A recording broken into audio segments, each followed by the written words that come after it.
יש מנהג כזה, שאומנם אצל הספרדים ככה כן נוהגים, ששרים מה נשתנה הלילה הזה בחלק מהפיוטים של הקינות, אבל רוב העדות, בטח מי שלא אומר את הפיוטים, לא נוהג לשיר מה נשתנה. הרי זה דבר מופלא מאוד, שיהודים יושבים פתאום על הרצפה, האור מחובה, שרים שירי דיכאון והבל. למה ילדים לא שואלים מה נשתנה הלילה הזה מכל הלילות בליל תשעה באב? ליל הסדר, למה אנחנו שונים? כי אנחנו מטבילים שתי פעמים. תאמין לי שלשבת על הרצפה הרבה יותר מוזר מאשר לטבול שתי פעמים. תאמין לי שלכבות את האורות בבית כנסת הרבה יותר מוזר מאשר לאכול מסובים. למה לא שרים? אחת הסיבות, שזה כמה תשובות. תשובה אחת אומרת, יהודי בוכה, יהודי מתאבל, מה אתה שואל שאלות? לך תעזור לו. זה סיבה אחת. סיבה שנייה, זה שילד יהודי רואה את אבא שלו בוכה, מתאבל וקשה לו, זה לא חידוש של ילד יהודי. מה החידוש הגדול? כשהוא רואה שאבא שלו מתנהג כמו בן חורין, שאבא שלו מרגיש ככה משוחרר, הילד אומר רק שנייה, מה שונה? אני מכיר את העם היהודי בתור עם עם הרבה קשיים והתמודדויות. ובעצם שאנחנו יושבים שם על התפר הזה, אין תפר גדול יותר מאשר השבוע הזה. סוג של ממש מיני ובי, דבר והיפוכו כמו השבוע הזה. בואו נשים לב, במוצאי שבת, כמו שאמרנו, התאבלנו, קראנו איכה, אמרנו קינות, כן? הלכנו בלי נעליים. יום חמישי בערב, יום 15 באב, ט"ו באב, אומרת הגמרא, יישר כוח, לא היו ימים טובים לישראל כ-15 באב וכיום הכיפורים. עכשיו, מה, זה לא סותר? תן לזה חודש, חודשיים, בתוך 5 ימים, מוצאי שבת, כמו שאמרנו, עוד התאבלנו, וביום חמישי אנחנו כבר חתונות, שמחות, חג האהבה, חג החיבורים. כמו יום הזיכרון. נכון, אבל זה משהו הרבה יותר מאוחר, וגם אז יום הזיכרון זה יום שמת בבוקר, בערב חוגגים את יום העצמאות. אבל פה, תחשוב על העובדה שעדיין יום העצמאות עם כל הניסים והכרת הטוב, לא מצאנו שמופיע שלא היו ימים טובים לישראל. אין יום, יש ימים טובים בעם ישראל. יש חנוכה ויש פורים ויש פסח, אבל יש מעל כולם איזה חג? חג שנקרא 15 באב, ט"ו באב. וצריך להבין מה פשר הכביכול סתירה, ואולי נאמר לעומק יותר, שלא רק שזה לא סתירה, אלא זה כמעט הכרחי, כי רק על ידי ההכרה של הירידה, אחרי הירידה הגדולה מה יש לנו? עלייה גדולה. וככל שהירידה יותר גדולה, הכרת הטוב, הערכה וההבנה של העלייה נמצאת בדרגה עוד יותר גדולה ועוד יותר גבוהה. אין לנו ירידה גדולה כמו תשעה באב, אנחנו מכירים את זה, מופיע פה במשנה, ש5 דברים קראו לנו בתשעה באב. בואו נשים לב איזה דברים נוראים. בתשעה באב היה לנו דבר כזה, שנגזר על אבותינו שלא ייכנסו לארץ. המרגלים חזרו בליל תשעה באב, וחרב הבית, איזה? ראשון או שני? תשובה היא כן, שניהם. בראשונה ובשנייה חורבן הבית. ונלכדה ביתר. ביתר זה היה מרד בר כוכבא בשנת 135 לספירה, שניסו עוד פעם להחזיר חזרה את הריבונות בעם ישראל, ונלכדה ביתר, נחרבה ביתר, שהטרגדיה מבחינת החורבן והגלות היה עוד הרבה יותר גרוע בביתר מאשר חורבן הבית. חורבן הבית היה נורא והיום, אבל חורבן ביתר היה חורבן של כל ארץ יהודה, מאות כפרים נחרבו, עם ישראל כל כך סבל. נלכדה ביתר ונחרשה העיר. עם ישראל זה לא רק מספיק שנחרבה ביתר, אלא לקחו את ירושלים, חרשו אותה, זה מה שהפסוק אומר, ציון שדה תחרש, הפכו אותה לבית בכלל של עבודה זרה, קראו לה אליה קפטולינה. כלומר נגמר כבר הסיפור. 5 דברים קראו לנו בתשעה באב, יום קשה מאוד. אבל כמו שאמרנו ממש בהמשך היום, לא היו ימים טובים לישראל כ15 באב. מה כל כך מיוחד ב15 באב? אולי אפשר לומר ממש בקצרה נקודה כזאת, אין דבר עצוב יותר וטרגי יותר, אולי אפילו גלותי יותר, מאשר כשיש הפרדה. כשיש מחלוקת, כשיש ניתוק, מדובר על קטסטרופה. לא סתם העולם של הסיטרא אחרא מכונה בתורת הקבלה עלמא דפרודה, עולם הפירודים. כל אחד חי בעולם שלו, כל אחד נפרד, אין את היכולת לחבר. ודווקא העולם של החיבורים הוא העולם של חיות, הוא העולם של קדושה, הוא העולם של אלוקות, הוא העולם של גאולה. עולם של פירוד זה עולם של דכדוך, של דיכאון, של עצבות, כל אחד בעולם שלו. וכשאדם נמצא בסוג של חיבור, חיבור לעצמו, חיבור לנשמה שלו, חיבור לאלוקיו, חיבור לעמו, חיבור לארצו, חיבור למשפחתו, לקהילתו, כל החיבורים הם חיבורים שיש בהם חיות. לא סתם כתוב בפסוק, ואתם הדבקים בהשם אלוקיכם, כשאתה דבק, חיים כולכם היום. האלף בית של חיים זה להיות דבק, להיות מחובר.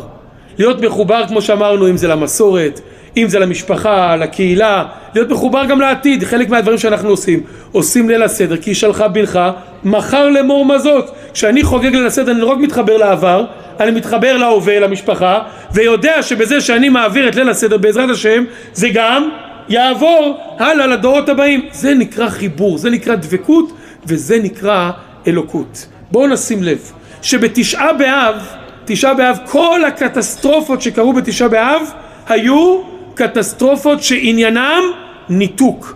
עם העובדה שנגזר על אבותינו שלא ייכנסו לארץ.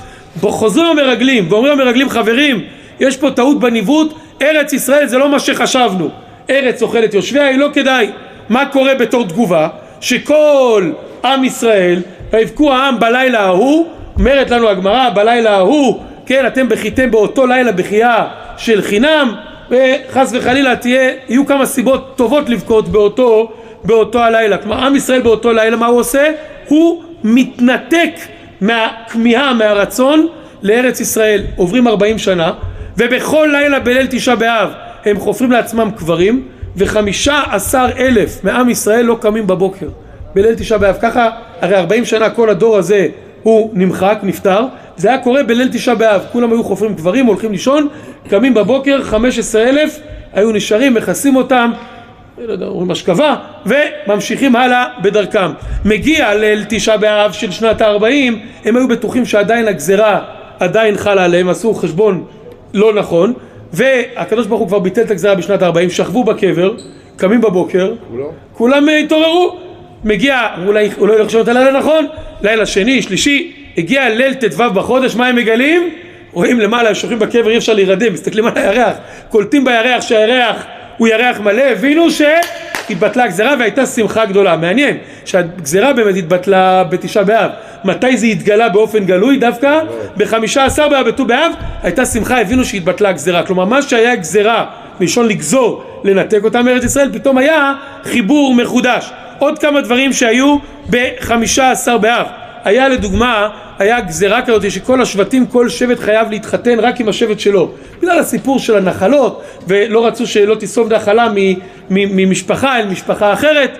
וביום 15 באב הסירו את המגבלה וכולם יכלו להתחתן. אז הנה לנו שממקום של פירוד שכל שבט כשלעצמו, פתאום כל השבטים יכלו להתחבר גם יחד. יש לנו את העניין הזה של שבט בנימין, כולנו יודעים את הסיפור של פילגש בגבעה, סיפור קשה מאוד, ספר שופטים, על שבט בנימין שגם להם לא התירו לבוא, וב-15 באב מה?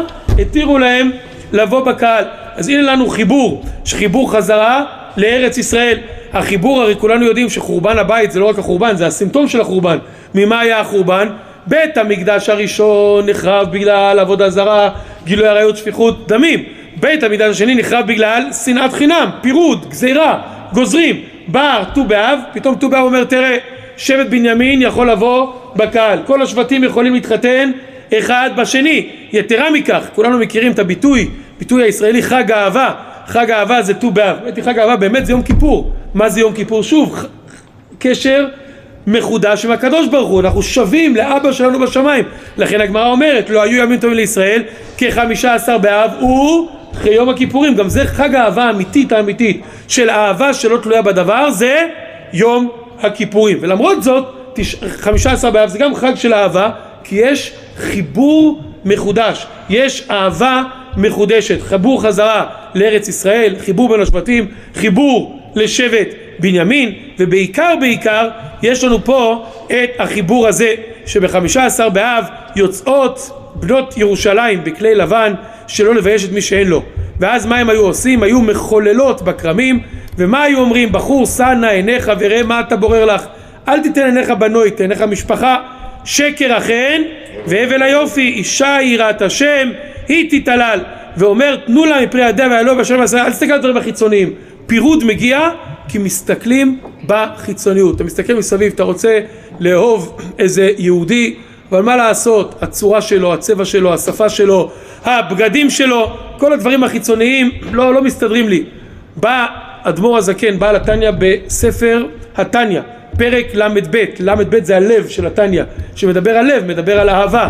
ומה הוא אומר? הוא אומר, אתה רואה איזה בן אדם, מאוד קשה לאהוב אנשים שבחיצוניות הם לא דומים לך, אבל אם תוכל להסתכל בפנימיות שלו, תוכל להסתכל בפנים, תוכל לראות שמה יש לו בפנים, אלוקיי נשמה שנתת בי טהוריי. תסתכל פנימה, תראה שיש לו נשמה, והנשמה שלו היא חלק אלוקה ממעל, והוא מוסיף ממש חלק אלוקי, ווואו, זו אותה נשמה שגם לי יש. מודה אני לפניך שהחזרת בי נשמתי. הנה הנשמה שלי, הנשמה שלו, כולנו באנו מאותו מקור, כולנו אחים באמת. אלא מה? כשאנחנו מסתכלים בדברים חיצוניים מאוד מאוד קל להפריד, שמצליחים להתבונן בעניין הפנימי מצליחים למצוא את החיבור. זה מה שהיו אומרות אותם בנות ירושלים, היו אומרות אל תסתכל בנוי, תן עיניך המשפחה, תראה מאיפה באתי, שקר החן והבל היופי, אישה יראת השם היא תתעלל. אני ככה קצת מדלג, ואז הוא אומר ככה, הוא אומר צאנה אורנה בנות שלמה במלך שלמה בעטרה שהתראה לו עמו ביום חתונתו וביום שמחת ליבו. יום חתונתו זה מתן תורה, הייתה חתונה בין עם ישראל לבין הקדוש ברוך הוא, יום החיבורים, יום של אהבה גדולה. וביום שמחת ליבו, מתי החתונה הזאת הושלם? מתי אותו חיבור של זכרתי לך חסד נעורייך, אהבת כלולותייך, אותה אהבת כלולות ראשונית, אותו חסד ראשוני של חסד, זה עוד פעם, זה נתינה, זה חיבור בין אנשים. החיבור הזה החל במתן תורה, ומתי הוא הסתיים? זה בניין בית המקדש שיבנה במהרה בימינו. אז אם כן, אנחנו נמצאים כרגע בימים המאוד מאוד מיוחדים האלה, שבין תשעה באב, יום שבו אנחנו מציינים לצערנו ניתוקים, הבדלים, פלגנות כזאת או אחרת, וצועדים ישר לתוך היום של 15 באב. ט"ו באב זה היום שבו יש חיבור. איזה מין חיבור? ידוע בקבלה שהמספר 15 הוא החיבור הכי אולטימטיבי.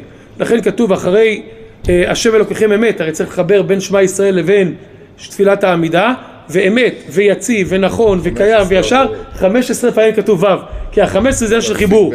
י' בגימטריה זה 10, שזה מידת החוכמה, וה' בגימטריה זה 5, כן זה 5, שזה בינה. י' וק' זה שתי אותיות, זה נקרא בלשון הקבלה טריין ראין דלא מתפרשין, הם לא נפרדים. כשיש את המספר 15, ה-15 זה האחדות מושלמת. אז אנחנו מגיעים, כמו שאמרנו, מיום של תשעה באב, יום הרבה מאוד אתגרים, קשיים, הרבה מאוד אבל, הרבה מאוד זיכרונות, הרבה מאוד חשבון נפש, נחפשה דרכנו ונחקורה ונשובה.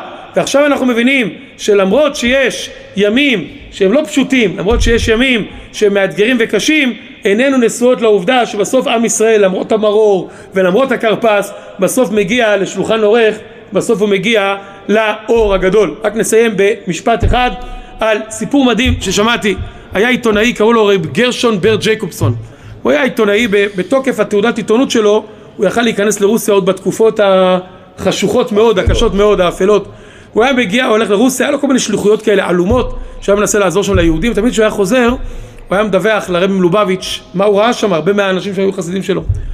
והיה פעם אחת שהוא נסע, הוא חשב בכלל לא להיכנס לדווח, היה כל כך קשה, סגרו את כל המגבעות, והכניסו אנשים למאסר, והיה נורא והיום. בכל מקרה, הוא חסיד, אז הוא נכנס, והוא אומר שהוא תמיד היה נכנס אחרון. ברשימת המתנה תמיד היה נכנס אחרון, כי הוא תמיד היה הכי ארוך. אז הוא אומר שהוא ישב אצל הרב לקראת סוף הלילה, הרב היה מקבל תמיד בלילה. לקראת סוף הלילה, עכשיו התחיל לספר לרב ממש בדקדוק, הוא נמצא בכלא, והישיבה הזאת נסגרה, והחדר הזה נתפס, ואין אוכל כשר, והוא מספר, ותוך כדי שהוא מספר, הוא אומר שהרב יושב עם העיניים למטה, ופשוט מזיל דמעות, כל כך הרבה קשיים שהחסידים שלו עוברים, בכלל שיהודים עוברים ברוסיה, מזיל דמעות. אחרי שהוא מסיים הרבה מאוד זמן של דיווח, אומר הרב נעמד, צד ימין של השולחן של הרב היה חלון, הרב נסתכל על החלון, והוא מסתכל על החלון, הוא רואה ככה פס אור, התחיל להעיר הבוקר. אז הוא קורא לו, אומר לו גרשון בר, אתה רואה, גם אחרי החושך הכי גדול, גם אחרי אתגרים, תמיד בסוף יש איזה קרן אור, תמיד בסוף יש תקווה שבעזרת השם הקדוש ברוך הוא יאיר עלינו אור חדש ומרומם, אור חדש על ציון תאיר, ונזכה כולנו מהרה באורו, נזכה בעזרת השם באורו של עולם, ירושלים עיר הקודש, שכבר הר הבית ובית המקדש יהיה בנוי, עם ישראל מארבע כנפות הארץ יתגייסו ויבואו יחד, ונזכה לשמחה גדולה, אמן ואמן.